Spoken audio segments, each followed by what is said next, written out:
예, 세상의 주인은 하나님이십니다. 하나님이 우주 만물을 창조하셨고 또 하나님이 계속해서 섭리하고 계십니다.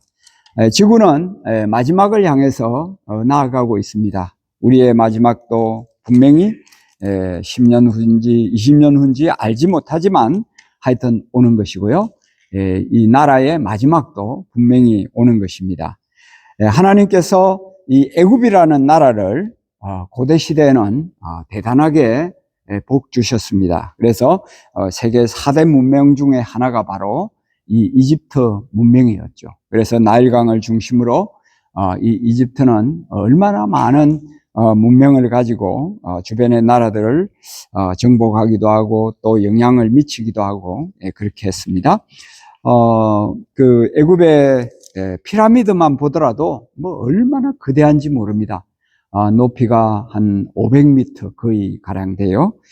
그렇게 한 피라미드만 하더라도 5만 명이 살 수 있는 그런 도시 건물을 만들 수 있을 정도로 5만 명이 살 수 있는 건물을 지을 수 있을 정도로 이 돌이 어마어마하게 많이 사용되어 가지고 그 피라미드 하나를 만들었다는 것이죠. 그런 피라미드가 애굽에 약 80여 개가 있다고 그러는데요. 하여튼 이 피라미드가 바로 애굽의 왕 한 사람을 위한 겁니다. 애굽의 왕 한 사람, 쿠프 왕, 뭐 또 그 멘카울의 왕, 뭐 이런 왕 한 사람을 위한 무덤이 바로 이 파라오 그 피라미드죠. 피라미드. 하여튼 그 정도로 고대 시대에 지금부터 약 한 뭐 4,000년, 5,000년 전에 이런 어마어마한 문명을 자랑하던 그런 나라였습니다. 나라도 거대하고 대단한 그런 나라였는데 이 나라도 결국은 하나님 손안에 있다는 것이죠. 그래서 하나님이 이 강대한 나라를 이제 심판을 하신다 하는 것이죠. 하나님은 창조주이시고 하나님은 온 세상의 주인이시기 때문에 하나님 손에서 모든 것에 움직이는 것 아니겠습니까? 자, 그래서 1절에서 이하에 보면은 12째 해 이제 이 에스겔이 하나님의 예언을 받게 되는 그때부터 이제 12년이 지나는 때라는 거죠. 그래서 약 한 586년 이스라엘이 이제 멸망할 때가 거의 다가온 그런 시기입니다. 그래서 여호와의 말씀이 이제 이 에스겔은 뭐 포로민중에 있으니까 얼마나 낙심이 되고 절망이 되겠습니까? 이런 낙심하고 절망한 사람들에게 하나님은 찾아오신다는 거죠. 그래서 이제 찾아오시면서 2절에 인자야 너는 애굽의 바로왕에 대하여 슬픈 노래를 불러 그에게 이르라 너를 여러 나라에서 사자로 생각하였더니 실상은 바다 가운데 큰 악어라 강에서 튀어 일어나 발로 물을 휘저 그 강을 더럽혔도다 그랬습니다. 그러니까 이 애굽의 바로왕을 위한 슬픈 노래 애가를 부르라는 거죠. 그래서 이 16절에 보면은 슬피 부를 노래이니 슬피 부름이요 슬피 부르리로다 이렇게 하면서 이 슬피 부른다는 이 표현을 한 구절에 3번이나 이렇게 이제 쓰고 있잖아요, 그죠? 그러니까 세계 최대의 나라 중에 하나였던 그 애굽이 이제 완전히 슬픔의 대상이 되는 사람들이 다 애굽을 바라보면서 울고 그렇게 참 동조를 슬피 해줄 수밖에 없는 그런 심판받는 나라가 되고 말았다는 겁니다.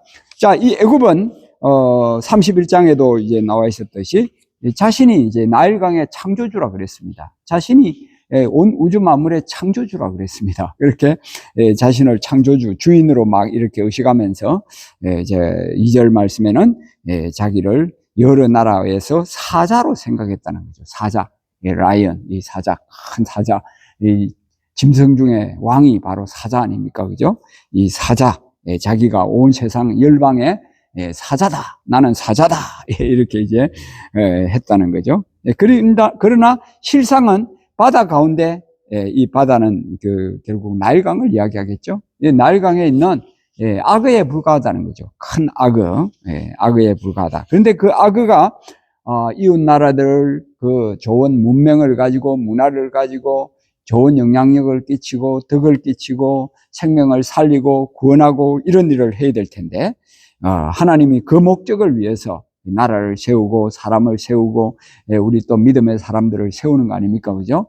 우리로 인해서 세상이 빛이 되고 소금이 되고 이렇게 밝히고 어두운 곳을 새롭게 만들고 이게 이제 우리가 해야 될 일인데, 자, 이 애굽이 무슨 일을 하느냐면은 2절 끝에 보니까 발로 물을 막 휘저가지고 그 강물을 막 휘저버려요. 휘저버려가지고 그 강을 더럽혔도다 그랬습니다. 더럽힌다는 거죠. 우리 속담에도 그런 게 있잖아요. 그죠? 미꾸라지 한 마리가 우물을 막 더럽게 만든다. 그런 말이 있죠. 그러니까 하나님은 우리를 빛이 되게 하고 소금이 되게 하고 그래서 좋은 영향력을 미치고 이걸 이제 원하시는데, 이제 이 애굽 나라는 막 물을 휘저어가지고 물에 막 흙탕물이, 흙이 막 붕둥 뜨도록 이렇게 더러운 물로 만들어버리고 말았다. 이제 그런 이야기입니다. 하나님은 하나님의 백성들이 이 축복의 통로가 되기를 원하고요. 기쁨의 통로가 되고 또 특별히 영혼이 구원받기를 원하는 거죠. 우리로 인해서 구원받고 저 교회는 참 저분 때문에 정말 구원의 역사가 일어난다.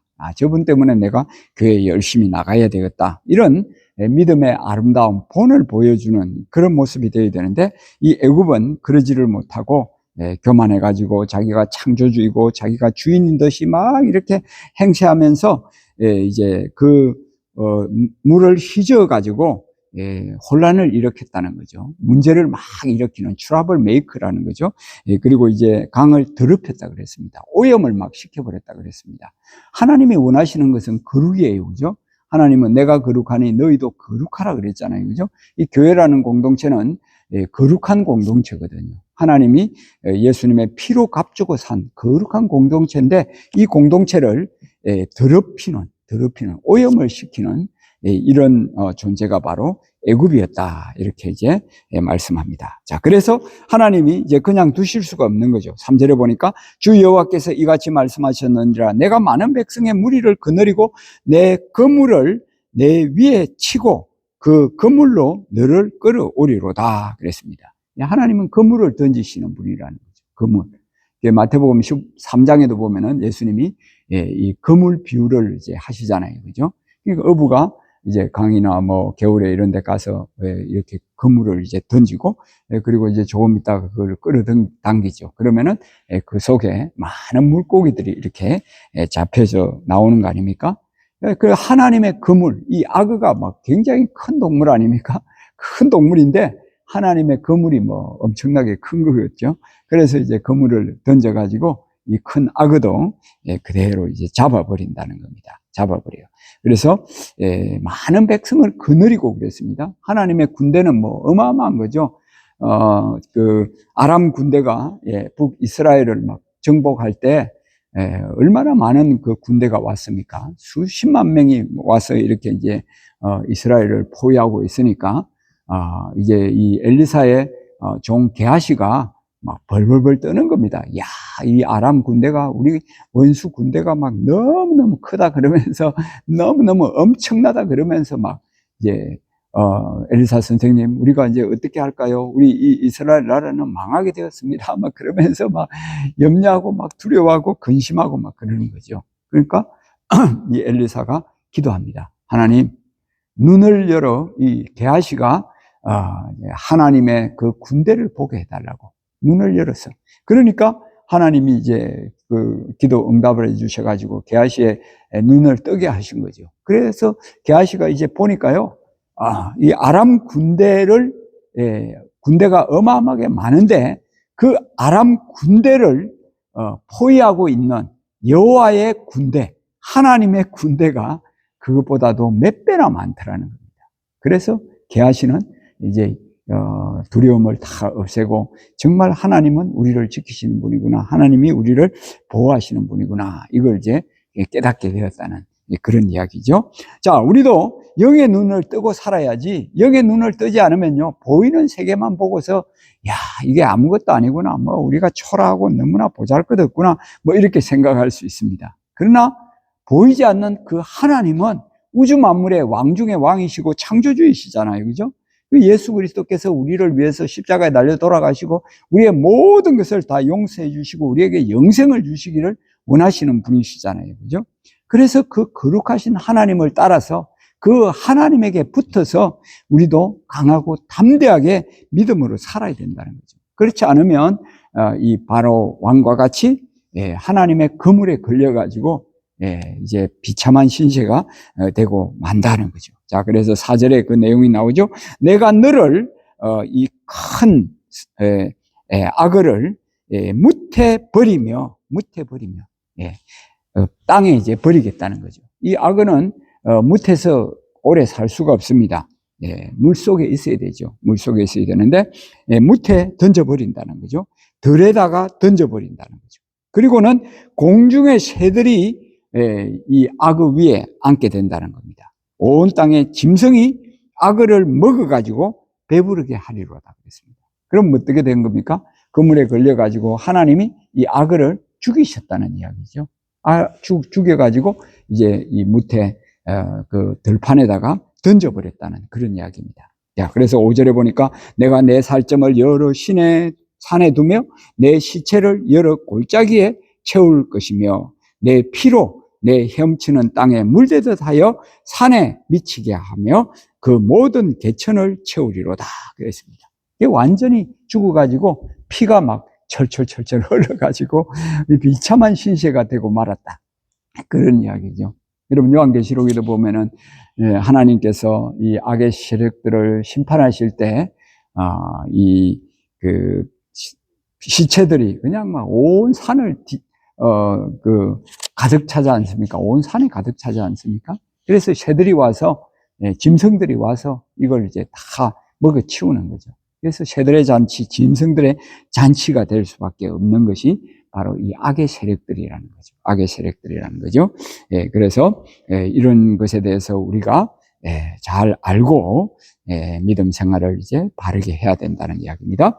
자, 7절에 보니까 내가 너를 불 끄듯 할 때 하늘을 가리어 별을 어둡게 하며 해를 구름으로 가리며 달이 빛을 내지 못하게 할 것이며 하늘의 모든 밝은 빛을 내가 내 위에서 어둡게 하며 어둠을 내 땅에 베풀리로다. 주 여호와의 말씀이니라 그랬습니다.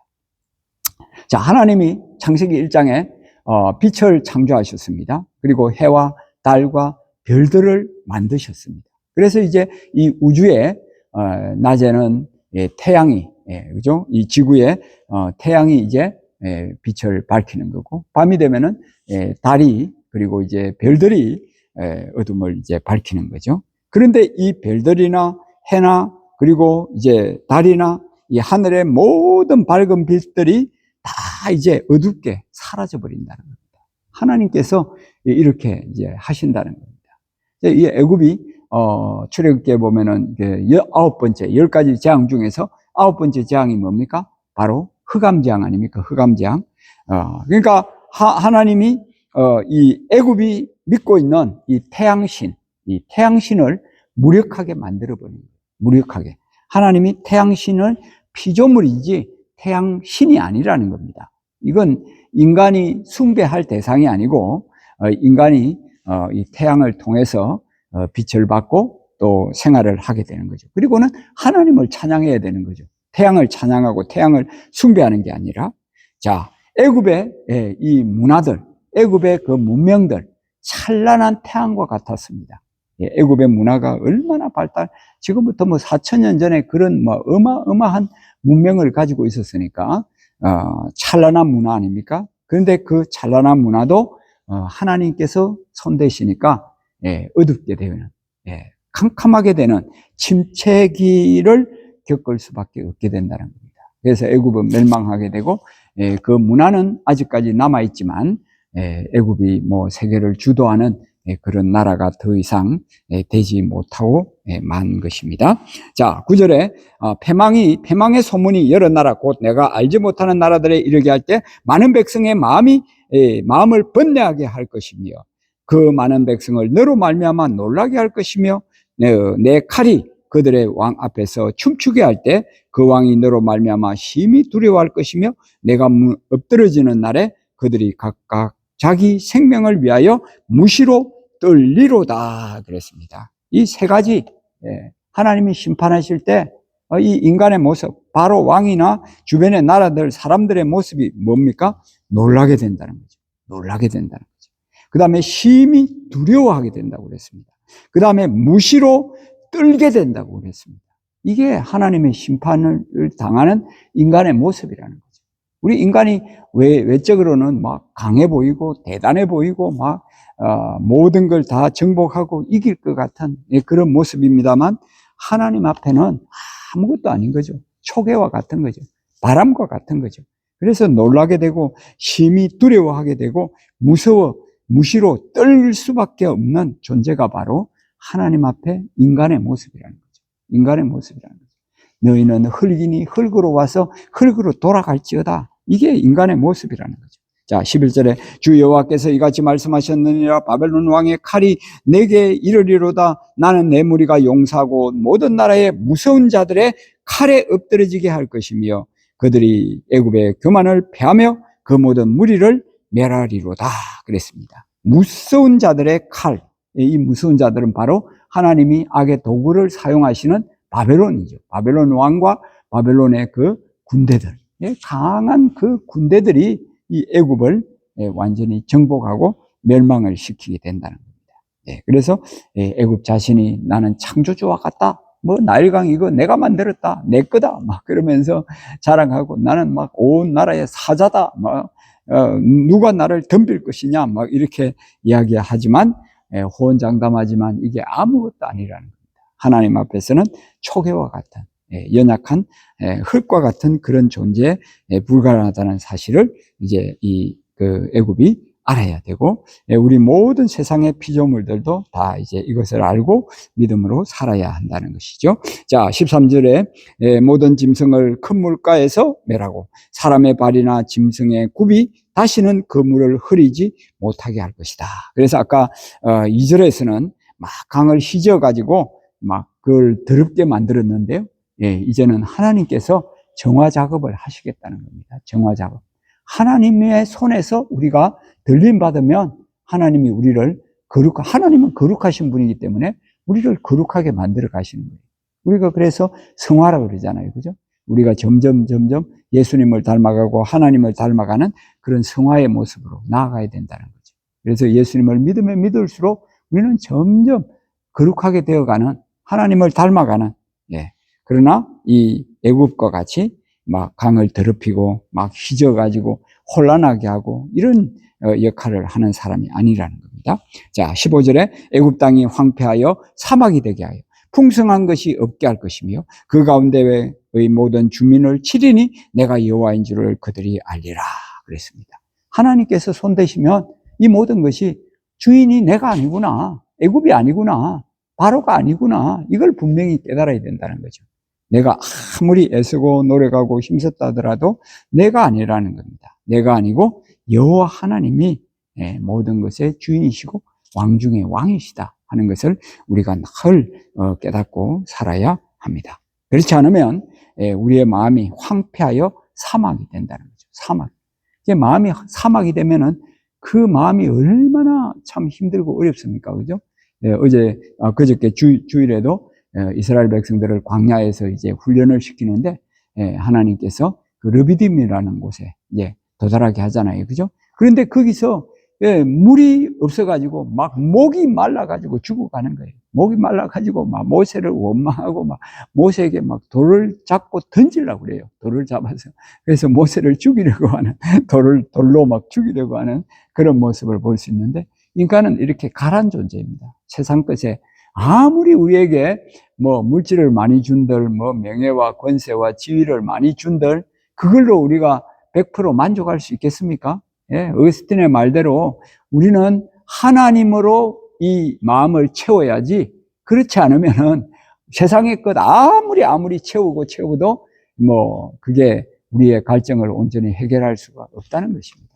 그래서 오직 하나님만이 우리를 사막이 되지 않고 정말 옥토록 좋은 밭으로 날마다 만들어 가시는 것을 우리가 생각하면서 우리는 믿음의 주요 또 온전케 하신 예수 그리스도, 그분만을 바라보며 살아야 하는 것입니다.